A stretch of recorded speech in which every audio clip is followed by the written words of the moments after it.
put your truck in the parking lot and I park next to it. Yeah. How is yours so tall, dude? It is pretty tall, eh? I don't know why. Yeah. I don't know. A little 3-inch lift on her, but she's pretty tall. All right, so for the amount of times we load bikes, Yeah. have you crashed out of the back of it yet? I don't even think there's been a dirt bike in the back. Oh yeah. You're well, actually, I'd say that. We went to Nuevo, loaded the 450, but Trev did the dirty work, so no falling out. Dude, I asked Eddie Damien for a low one next time. See, I was gonna do one like that, like the old Dino one. Yeah. Slammed, big, huge rims on it, but he was like, no, not happening. So we went with what we got. But hey, I'm not complaining. That's a champagne problem for sure. Yeah. And you got the color out. Yeah, we got the cement. Yeah, cool. It's about time for an upgrade. He told me, so I'm actually already. I guess so. He's a I man, got though. 55,000 miles on mine right now. No way. But they just put the order in for my new one. I told them I want like nickels, but lower. Fair enough. That's a good one. So hey, 2 rounds in. Yeah. Red plate. Yeah. Win. First win. Can't complain, yeah? No, not at all. I mean, this is everything I pretty much wanted to do, you know, from the get-go. So coming to Anaheim 1, was able to win that. That was obviously a big deal, and confidence, everything that went with that. And then tried to go into Phoenix and just block out kind of everything, go do my deal, and was able to come away with second. I was a little unhappy with the way I rode, but I cannot be unhappy about the result. I mean, you can't win all of them, and it was a good race for me. I was actually really happy with getting second, and coming into this one, I feel great. And yeah, we'll just see how it plays out. Triple Crown, so we're gonna change it up a little bit. Hey, tell me about your crew, your mechanic, trainer. The whole squad? Who's in the squad? Well, got my mechanic, Trevor Carmichael. We've been working together since I got on the team, and at the end of 16. Awesome dude. And then normally the riding crew, we got Swanee, Justin Cooper, Mitchell Oldenburg, and then AP. So that's the normal crew on the regular. But here lately, back at home, the home crew, that's Bogle and Fraze. Those are my guys back at home. So, you forgot to mention someone. Who's this? Because I know you have like a hairstylist that follows you around. And as soon as you take your helmet off, they fix your hair. Oh, that's OG Mike. That's my guy. Yeah, he's the one that keeps it hooked up. He keeps me. He keeps me nice and tight. You got some. Do they call them stripes in there? I don't really know what you call them. Let's see. That's just his little setup. Oh. That's OG Mike special. He's my guy though. I just go in there and sit down, and he just starts going to town on my head. So then we came out with that. Hey, good luck tonight, bro. Thanks, man. I appreciate it.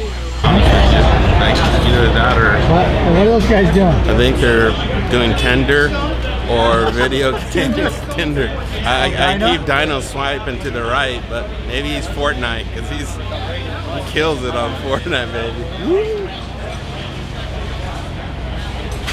So, Paulie, tell me about this new Holy device.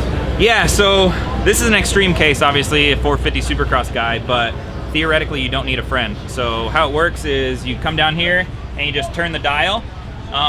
If Dean's riding, if he's on dirt, he can just grab a bunch of front brake and he'll lock it himself. But for your camera, we'll show you how it works. You just raise 1, 2.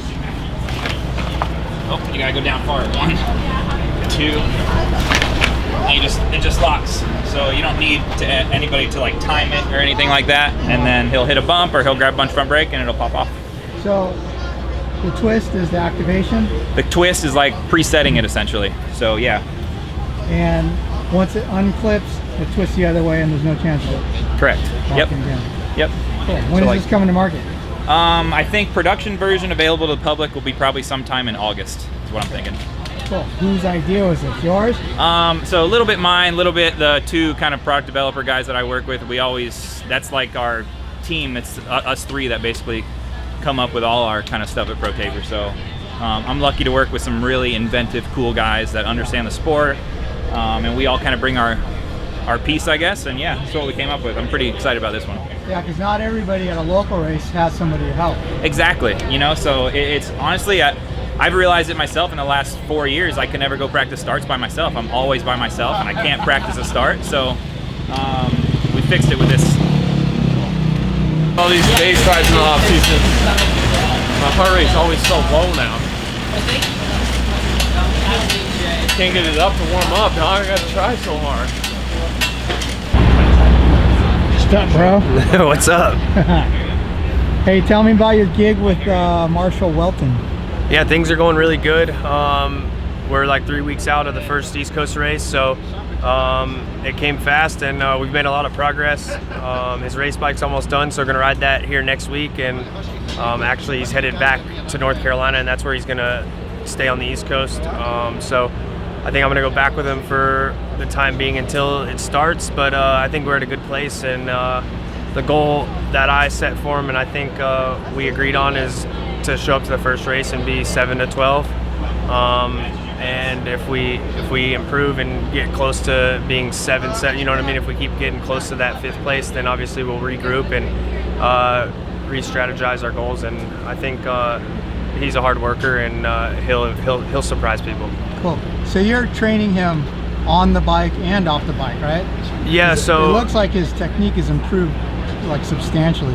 Yeah, I mean he's been in Europe the last 2 years, so he's just been riding motocross. Obviously there's some stuff in supercross that obviously you just need time to get better at it, and it started off honestly pretty well, and since then he improved. In 1 week came around and he improved a lot. Like went from being, I would say, off the fastest guys there, 2-3 seconds off the pace, to within a second and a half of the guys that are racing and finishing in the top 5. So and even days where he's running the pace of those guys. So he's improved a lot. He's strong, and he has determination. So I mean, you can't really break somebody like that. So I feel like it's a good combination to head into East, and it's been fun. I've been learning a lot, working with people. I'm helping Dean as well. So it's just been fun for me. Obviously, I'd rather be racing, but that's not the option right now. So might as well make the best of it and do the best we can. Yeah. What's your capacity with Wilson? It's just more so just like basically like a program, just kind of help him out with setting a schedule for the weeks, and that's pretty much it. Bicycle rides and gym. So I mean, he does that with me and Marshall, the bike rides and gym. So it's pretty basic, but I've been enjoying it. It gives me something to focus on, and it's good for Marshall to have Dean around as well. Personality-wise, it's good to have somebody else in the mix. Keep it light. Yes, for sure. So he's like Mr. Serious on the mountain bike. Like we saw you guys at Greer, and he's riding a hardtail and Lycra. Yeah. Yeah. No, he's really strong. I was really impressed. Even when he showed up, he said he hadn't really trained in 2 or 3 months when he stayed in Michigan after he basically found out he couldn't race in Europe again next year. And first fitness test was better than some of the ones I've done. So yeah, he's strong, and I'm looking forward to it. Cool. Thanks, buddy. Yep.